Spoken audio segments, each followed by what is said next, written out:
ಸ್ನೇಹಿತರೆ ನಮಸ್ಕಾರ, ನಮ್ಮ ಚಾನೆಲ್ಗೆ ಸ್ವಾಗತ. ಇನ್ನೇನು ವರಮಹಾಲಕ್ಷ್ಮಿ ಹಬ್ಬ ಹತ್ರ ಬರ್ತಾ ಇದೆ. ಇದೇ ತಿಂಗಳು 21ನೇ ತಾರೀಕು ನಾವು ವರಮಹಾಲಕ್ಷ್ಮಿಯನ್ನ ಆಚರಣೆ ಮಾಡ್ತಾ ಇದ್ದೀವಿ.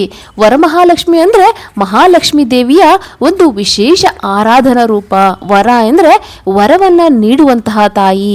ಆ ವರಮಹಾಲಕ್ಷ್ಮಿಯು ನಿಮ್ಮ ಒಂದು ಕುಟುಂಬಕ್ಕೆ ಶ್ರೇಯ, ಸಮೃದ್ಧಿ ಮತ್ತು ಸಂತೋಷವನ್ನು ಸದಾ ನೀಡಲಿ ಎಂದು ನಾನು ಪ್ರಾರ್ಥನೆ ಮಾಡುತ್ತಾ ಈ ಒಂದು ವಿಡಿಯೋದಲ್ಲಿ ವರಮಹಾಲಕ್ಷ್ಮಿ ಹಬ್ಬಕ್ಕೆ ಬೇಕಾಗಿರತಕ್ಕಂತಹ ಮುಖ್ಯವಾದ ವಸ್ತುಗಳ ಬಗ್ಗೆ ನಾನು ಮಾಹಿತಿಯನ್ನು ಕೊಡ್ತೀನಿ.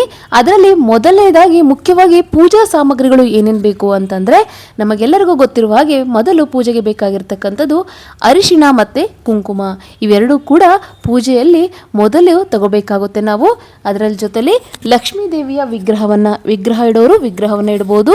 ಅದಕ್ಕೆ ಮುಖ ಕೂಡ ನೀವು ಇಡಬಹುದಾಗುತ್ತೆ. ಇಲ್ಲ ನಾವು ತೆಂಗಿನಕಾಯಿ ಮಾತ್ರ ಇಡ್ತೀವಿ ಅಂತಂದ್ರೆ ಅದು ನಿಮ್ಮ ಸಂಪ್ರದಾಯಕ್ಕೆ ತಕ್ಕಂತೆ ನೀವು ಪೂಜೆಗಳನ್ನು ಆಚರಣೆ ಮಾಡಬಹುದು. ಮತ್ತು ತೆಂಗಿನಕಾಯಿಯನ್ನು ತಗೊಳ್ಬೇಕಾಗುತ್ತೆ. ತೆಂಗಿನಕಾಯಿ ಕಳಶಕ್ಕೆ ಒಂದು ಬೇಕಾಗುತ್ತೆ.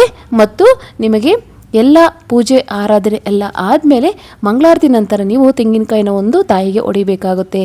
ಹಾಗಾಗಿ ಇಲ್ಲಿ 2 ತೆಂಗಿನಕಾಯಿನ ನೀವು ತಗೊಳ್ಬೇಕಾಗುತ್ತೆ. ಇನ್ನು ಮುಖ್ಯವಾಗಿ ಹಬ್ಬ ಅಂದರೆ ನಮಗೆ ಬೇಕಾಗಿರ್ತಕ್ಕಂಥದ್ದು ಮಾವಿನ ತೋರಣ. ಅದಕ್ಕೋಸ್ಕರ ಮಾವಿನ ಎಲೆಗಳನ್ನು ನೀವು ತಗೊಳ್ಬೇಕಾಗುತ್ತೆ. ಈ ಒಂದು ಆಚರಣೆಯಲ್ಲಿ ಮಾವಿನ ಎಲೆ ನೀವು ಬೇಕಾದರೆ ಕಳಶಕ್ಕೂ ಕೂಡ ಇಡ್ಬೋದು. ಮತ್ತು ಮನೆಯಲ್ಲಿ ಬಾಗಿಲಿಗೆ ಕಟ್ಟೋದಕ್ಕೆ ತೋರಣವಾಗಿ ಕೂಡ ನೀವು ಬಳಸ್ಕೋಬೋದು. ಈ ರೀತಿಯಾಗಿ ಮಾವಿನ ಎಲೆಗಳು ಕೂಡ ಈ ಒಂದು ಹಬ್ಬಕ್ಕೆ ಕಂಪಲ್ಸರಿ ಬೇಕಾಗುತ್ತೆ. ಅದಾದ ನಂತರ ಅಕ್ಷತೆಯನ್ನು ಮಾಡ್ಕೋಬೇಕಾಗುತ್ತೆ. ನೀವು ಈ ಪೂಜೆಗೆ ಮುಖ್ಯವಾಗಿ ನೀವು ಅಕ್ಷತೆಯನ್ನು ಮಾಡ್ಕೋಬೇಕು. ಮತ್ತು ಸ್ವಲ್ಪ ಗಂಧವನ್ನು ತಗೊಳ್ಳಿ. ಇದು ಕೂಡ ನಿಮಗೆ ಲಕ್ಷ್ಮಿಗೆ ಹಚ್ಚೋದಕ್ಕೆ ಗಂಧ ಬೇಕಾಗುತ್ತೆ. ಅದೇ ರೀತಿಯಾಗಿ ಲಕ್ಷ್ಮಿಗೆ ತುಂಬ ಇಷ್ಟವಾಗಿರ್ತಕ್ಕಂಥ ಪಚ್ಚ ಕರ್ಪೂರವನ್ನು ನೀವು ಖಂಡಿತ ತಗೊಳ್ಬೇಕಾಗುತ್ತೆ. ಮಾಮೂಲಿ ಕರ್ಪೂರ ಬೇಕಾದರೂ ಕೂಡ ನೀವು ಬಳಸಿ ಮಾಡ್ಬೋದು. ಇನ್ನು ಅಗರಬತ್ತಿ ಮತ್ತು ಧೂಪ ಇವೆರಡನ್ನು ಕೂಡ ನೀವು ಇಷ್ಟು ನಿಮಗೆ ಪೂಜೆಗೆ ಬೇಕಾಗಿರ್ತಕ್ಕಂತಹ ಸಾಮಗ್ರಿಗಳು. ಇನ್ನು ಅಲಂಕಾರ ಮಾಡಲಿಕ್ಕೆ ನಿಮಗೆ ಏನು ಬೇಕಪ್ಪ ಅಂತಂದರೆ ದೀಪಗಳನ್ನು ತಗೊಳ್ಳಿ. ಏಕೆಂದರೆ ಲಕ್ಷ್ಮಿಯನ್ನು ಕೂರಿಸಿದಾಗ ಅಕ್ಕಪಕ್ಕದಲ್ಲಿ ದೀಪಗಳನ್ನು ಇಟ್ಟರೆ ಅದು ಅಲಂಕಾರವಾಗಿರುತ್ತೆ. ಅದಕ್ಕೋಸ್ಕರ 2 ಕಾಲು ದೀಪಗಳನ್ನು ನೀವು ತಗೊಳ್ಳಿ. ಅದಕ್ಕೆ ಬೇಕಾಗಿರ್ತಕ್ಕಂತಹ ಎಣ್ಣೆ ಬಳಸೋದಾದರೆ ನೀವು ಎಣ್ಣೆನ ಹಾಕ್ಬೋದು. ಇಲ್ಲ ನಾವು ಎಣ್ಣೆ ಬಳಸೋದಿಲ್ಲ ಅಂದರೆ ತುಪ್ಪ ಕೂಡ ನಿಮ್ಮ ಒಂದು ಶಕ್ತಿಗೆ ಅನುಸಾರವಾಗಿ ನೀವು ಇದನ್ನು ಬಳಕೆ ಮಾಡ್ಬೋದು. ಮತ್ತು ಅದಕ್ಕೆ ಹಾಕ್ಲಿಕ್ಕೋಸ್ಕರ ಬತ್ತಿಗಳು.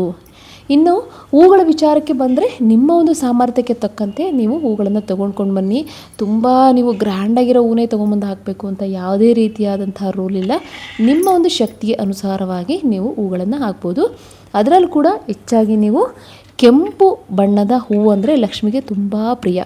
ಅದಕ್ಕೋಸ್ಕರ ಆದಷ್ಟು ಕೆಂಪು ಬಣ್ಣದ ಹೂವನ್ನು ನೀವು ಪ್ರಿಫರ್ ಮಾಡ್ಕೊಳ್ಳಿ. ಮತ್ತು ಒಂದು ಹೂವಿನ ಹಾರ. ನೀವು ಹೂವಿನ ಹಾರ ತರೋಂಗಿದ್ರೆ ತರ್ಬೋದು. ಇಲ್ಲ ಅಂದರೆ ಮಾಮೂಲಿ ನಿಮಗೆ ಕಟ್ಟಿರ್ತೀವಲ್ವ ದುಂಡು ಮಲ್ಲಿಗೆ ಅಥವಾ ಇದು ಬೇರೆ ಯಾವ್ದಾದ್ರು ಹೂವನ್ನ ಅದನ್ನು ಕೂಡ ಹಾಕ್ಬೋದು. ಹೂವಿನ ಹಾರ ಕಂಪಲ್ಸರಿ ಇರಲೇಬೇಕು ಅಂತ ಏನೂ ಇಲ್ಲ. ಅದಾದ ನಂತರ ಮನೆಗೆ ನಾನು ಆವಾಗಲೇ ಹೇಳಿರೋ ಹಾಗೆ ತೋರಣ ಕಟ್ಟಿದ್ರ ಜೊತೆಲಿ ರಂಗೋಲಿಯನ್ನು ನೀವು ಹಾಕಬೇಕಾಗುತ್ತೆ. ರಂಗೋಲಿಯನ್ನು ಆದಷ್ಟು ನೀವು ಅಕ್ಕಿ ಹಿಟ್ಟಿನಿಂದ ಮಾಡಿರ್ತಕ್ಕಂಥ ರಂಗೋಲಿ ಹಾಕಿದ್ರೆ ಲಕ್ಷ್ಮಿಗೆ ತುಂಬ ಪ್ರಿಯವಾಗಿರುತ್ತೆ. ಹಾಗೆ ಮತ್ತು ರಂಗೋಲಿ ಹಿಟ್ಟಿನ ಜೊತೆಲಿ ಹಾಕೋಕ್ಕಾಗಲಿಲ್ಲ ಅಂದರೆ ರಂಗೋಲಿನೇ ಹಾಕಿ ಅದ್ರ ಜೊತೆಲಿ ಬಣ್ಣವನ್ನು ತುಂಬಿ ಮನೆ ಮುಂದೆ ರಂಗೋಲಿಯನ್ನು ಹಾಕಿದಾಗ ಲಕ್ಷ್ಮಿ ಪ್ರಸನ್ನಳಾಗಿ ಮನೆಗೆ ಬರ್ತಾಳಂತೆ. ತುಂಬ ಖುಷಿಯಿಂದ ಮನೆಯೊಳಗೆ ಹೆಜ್ಜೆ ಇಡ್ತಾಳಂತೆ. ಹಾಗಾಗಿ ಮನೆಗೆ ರಂಗೋಲಿ ಮತ್ತು ತೋರಣ ಅಂತಕ್ಕಂಥವು 2 ಕೂಡ ಒಂದು ಮುಖ್ಯ ಪಾತ್ರವನ್ನು ವಹಿಸ್ತವೆ ಅಂತ ಹೇಳ್ಬೋದು. ಅದಾದ ನಂತರ ಮತ್ತು ಬ್ಲೌಸ್ ಪೀಸ್ಗಳನ್ನು ತೆಗೆದುಕೊಂಡು ಬನ್ನಿ. ಒಂದು ಲಕ್ಷ್ಮಿಗೆ ಮೇಲೆ ಹಾಕ್ಲಿಕ್ಕೊಂದು, ಅದ ನಂತರ ಲಕ್ಷ್ಮಿಗೆ ಮಡಿಲಕ್ಕಿ ತುಂಬೋದಕ್ಕೆ ಒಂದು ಬ್ಲೌಸ್ ಬೇಕಾಗುತ್ತೆ. ಮನೆಗೆ ಯಾರಾದರೂ ಮುತ್ತೈದರು ನೀವು ಕರೆಯೋದಿದ್ದರೆ ಅವ್ರಿಗೂ ಕೂಡ ಸೇರಿಸಿ ಬ್ಲೌಸ್ ಪೀಸನ್ನು ನೀವು ತರಬೇಕಾಗುತ್ತೆ. ಅನಂತರ ನೀವು ಏನಾದರೂ ಲಕ್ಷ್ಮಿಗೆ ಸೀರೆಯನ್ನು ಉಡಿಸೋದಾದರೆ ಒಂದು ಸೀರೆನ ತೊಗೊಂಡ್ಕೊಂಡು ಬನ್ನಿ. ಅದರಲ್ಲೂ ಕೂಡ ಆದಷ್ಟು ಅಂಚು ಇರ್ತಕ್ಕಂಥ ಸೀರೆಗಳನ್ನು ತೊಗೊಂಡ್ಕೊಂಡು ಬರಬೇಕಾಗುತ್ತೆ. ಹಾಗಂತ ನೀವು 10,000 15,000 ಕೊಟ್ಟು ರೇಷ್ಮೆ ಸೀರೆಗಳನ್ನೇ ತೊಗೊಂಡ್ಕೊಂಡು ಬರಬೇಕು ಅಂತ ಇಲ್ಲ. ಯಾವುದಾದ್ರೂ ನಿಮ್ಮ ಒಂದು ಶಕ್ತಿಗೆ ಅನುಸಾರವಾಗಿ ಸೀರೆಗಳನ್ನು ತೆಗೆದುಕೊಂಡು ಬಂದರೂ ನಡೆಯುತ್ತೆ. ನಿಮಗೆ ಎಷ್ಟು ಇಷ್ಟ ಆಗುತ್ತೋ ಅಷ್ಟರಲ್ಲಿ ನೀವು ತೆಗೆದುಕೊಂಡು ಬನ್ನಿ. ಯಾವುದೇ ರೀತಿಯಾದಂತಹ ಆಡಂಬರಕ್ಕೆ ಹೋಗಬೇಡಿ. ಲಕ್ಷ್ಮೀ ಪೂಜೆನ ನಾವು ಯಾವತ್ತೂ ಕೂಡ ತುಂಬ ಭಕ್ತಿಯಿಂದ ಮತ್ತು ಶಾಂತಿಯಿಂದ ಪೂಜೆ ಮಾಡಬೇಕೆ ಹೊರತು ಆಡಂಬರಕ್ಕೆ ಹೋಗ್ಬಿಟ್ಟು ಅಥವಾ ಬೇರೆ ಯಾರೋ ಬಂದು ನೋಡ್ತಾರೆ ಅನ್ನೋ ಉದ್ದೇಶ ಇಟ್ಕೊಂಡು ಬೇರೆಯವ್ರಿಗೆ ಕಾಂಪಿಟೇಷನ್ ಆಗಿ ನಾನು ಚೆನ್ನಾಗಿ ಮಾಡಬೇಕು ಅನ್ನೋ ಉದ್ದೇಶದಿಂದ ದಯವಿಟ್ಟು ಮಾಡಲಿಕ್ಕೆ ಹೋಗಬೇಡಿ. ಮಹಾಲಕ್ಷ್ಮಿ ಪೂಜೆ ಅಂತಕ್ಕಂಥದ್ದು ನೀವು ಎಷ್ಟು ಶ್ರದ್ಧೆಯಿಂದ ಮಾಡ್ತೀರಾ, ಎಷ್ಟು ಭಕ್ತಿಯಿಂದ ಮಾಡ್ತೀರಾ ಅಂತಕ್ಕಂಥದ್ದು ಮಾತ್ರ ಇಲ್ಲಿ ಇಂಪಾರ್ಟೆಂಟ್ ಆಗುತ್ತೆ. ನೀವು ಎಷ್ಟು ವಿಜೃಂಭಣೆಯಿಂದ ಮಾಡ್ತೀರಾ, ಎಷ್ಟು ಒಡವೆಗಳನ್ನು ಹಾಕ್ತೀರಾ, ಎಷ್ಟು ನೀವು ದೊಡ್ಡ ಕಾಸ್ಟ್ಲಿ ಸೀರೆಗಳನ್ನು ಹಾಕ್ತೀರಾ ಅನ್ನೋದು ಇಲ್ಲಿ ನಿಮಗೆ ಇಂಪಾರ್ಟೆಂಟು ಆಗೋದಿಲ್ಲ. ಇನ್ನು ನೈವೇದ್ಯಕ್ಕೆ ಸಂಬಂಧಪಟ್ಟಂತೆ ಅದರಲ್ಲೂ ಕೂಡ ಪಂಚಾಮೃತ ಮುಖ್ಯವಾಗಿರುತ್ತೆ. ಪಂಚಾಮೃತಕ್ಕೋಸ್ಕರ ಹಾಲು, ಮೊಸರು, ತುಪ್ಪ, ಜೇನುತುಪ್ಪ, ಸಕ್ಕರೆ ಮತ್ತು ಮೊಸರು, ಈ 5 ಪಂಚಾಮೃತಕ್ಕೋಸ್ಕರ ನೀವು ಇಟ್ಕೊಳ್ಳಿ. ಇದನ್ನು ನೀವು ದೇವಿಗೆ ಅಭಿಷೇಕವನ್ನು ಮಾಡಬೇಕಾಗುತ್ತೆ. ಇದ್ರ ಜೊತೆಲಿ ನೀವು ಒಂದು 5 ಥರದ ಹಣ್ಣುಗಳನ್ನು ಇಟ್ಟರೆ ತುಂಬ ಶ್ರೇಷ್ಠ. ಯಾವುದಾದ್ರೂ 5 ಥರದ ಹಣ್ಣುಗಳನ್ನು ನೀವು ಇಡಿ. ಇದರಲ್ಲಿ ಕೂಡ ನಿಮಗೆ ಈ ಕೆಂಪು ಹಣ್ಣನ್ನು ನೀವು ಜಾಸ್ತಿ ಪ್ರಿಫರ್ ಮಾಡಿ. ಅದರಲ್ಲಿ ಸೇಬಾಗಿರ್ಬೋದು, ದಾಳಿಂಬೆ ಆಗಿರ್ಬೋದು, ಈ ರೀತಿಯಾಗಿ ಕೆಂಪು ಬಣ್ಣದ್ದು ಕೂಡ ಹಣ್ಣು ಇರೋದು ತುಂಬ ಒಳ್ಳೆಯದು.